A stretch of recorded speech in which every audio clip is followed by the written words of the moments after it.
here on Country 93.1. My name is Matt Shapkus, along with Steve Zerlon, here for another edition of the Coaches Show. I'm happy to be here for another week, celebrating a 42-14 victory over Fulton this week, Coach.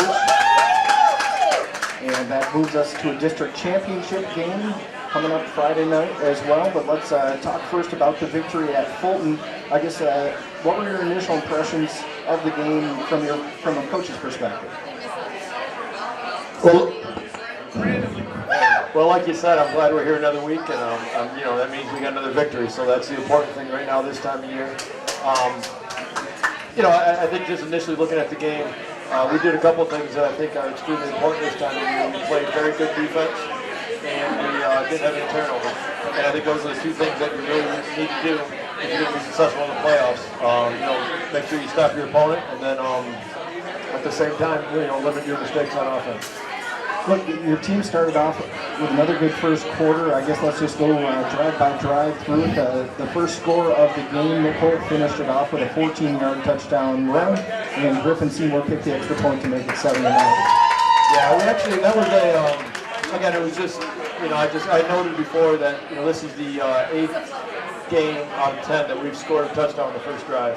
And those kind of things are important because I think that speaks to our planning and it just speaks to our kids being ready to play in the execution. That drive also had a touchdown that was called back that Tommy Scott had.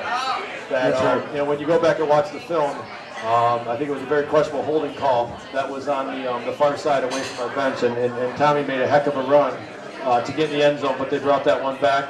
And then I believe Alex Lewandowski broke a run that brought us down to about the 12 or 11. And then Nick Holt just kind of ran a little keeper off the left side, and that ended up being a nice score for us. So that puts you up 7-0 with 7:54 left in the first quarter, and then about 4 minutes later, Holt again, this time a pass to Blake Sanford, complete for 55 yards. Yeah, that's a play we've run before. That's actually the exact same play that we scored in the Grand Rapids Catholic game.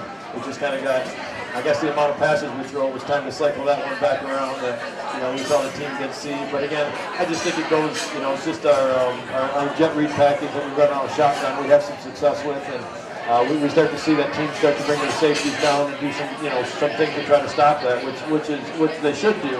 But then, you know, you get to a little bit of a passing situation. I think kind of hitting the backside seam is something we've been able to take a few times, you know, advantage of. We took advantage of it at Traverse City, St. Francis, with Lamar.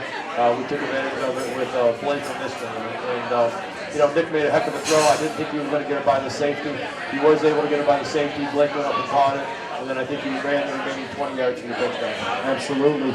And then with 1 minute 2 seconds remaining in the first quarter, Alex Lewandowski, a 49-yard touchdown run to make it 21-0. Yeah, that was back out of our T package, which I think is a formation that Alex feels real comfortable in. Just getting the ball and running between the tackles, and he was able to break that one wide.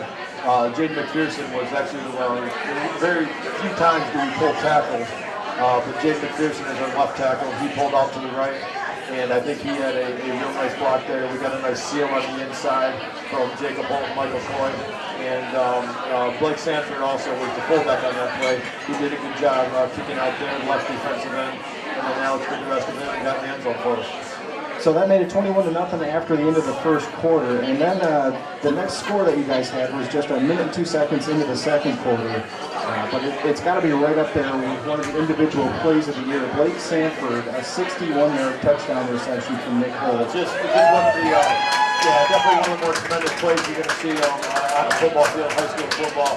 The play was actually designed, it's a little combination route where we want to slant, and then we just kind of run somebody in flat, which happens to be Blake. And Nick Holt made the proper read on the play. The guy we were expecting to go out and run with Blake didn't go out. So the read on that play is just to flip it out to, you know, to the guy running the short route, and Blake did it. And, you know, he caught the ball, and if you were there at the game, you saw what happened. He literally knocked the guy out that he ran over. The guy had to be helped off the field. And then he, you know, went down and was able to, he cut it back against the green at about the 20-yard line, was able to get in. And, you know, you watch the game. Blake's a little guy, but, you know, he's number one, he's powerful. He's got a real nice low center of gravity where I think it's hard to bring him down.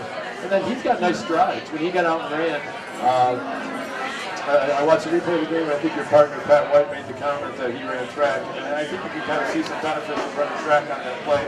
because you know, he was getting some real nice yards, and got enough yards in a hurry there. All right, that made it 28-0. Then the final score of the first half was Nick Holt running for 56 yards for the touchdown, and a kick by Griffin made it 35-0, and that's where we stood at halftime. Talk about that run by Nick. Yeah, that's a play we've had in, and we've, you know, we worked on it. We just haven't used it much. It's just basically a quarterback license.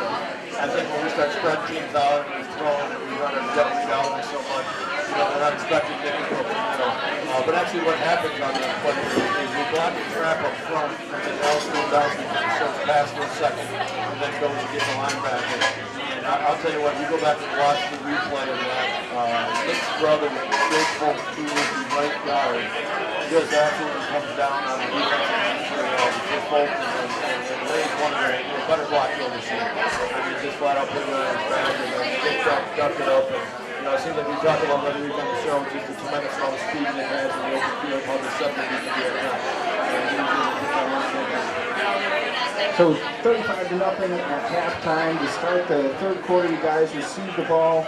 8:41 remaining in the quarter. Tommy Scott finished off the drive with a touchdown, and it seemed like your intentions were Tommy's going to get a touchdown right here. It's not like getting Tommy a touchdown, but I think you're trying to keep it the theme that you're trying to spread the ball around. You're trying to keep it the theme when teams are looking at stats of ours, they're trying to scout us.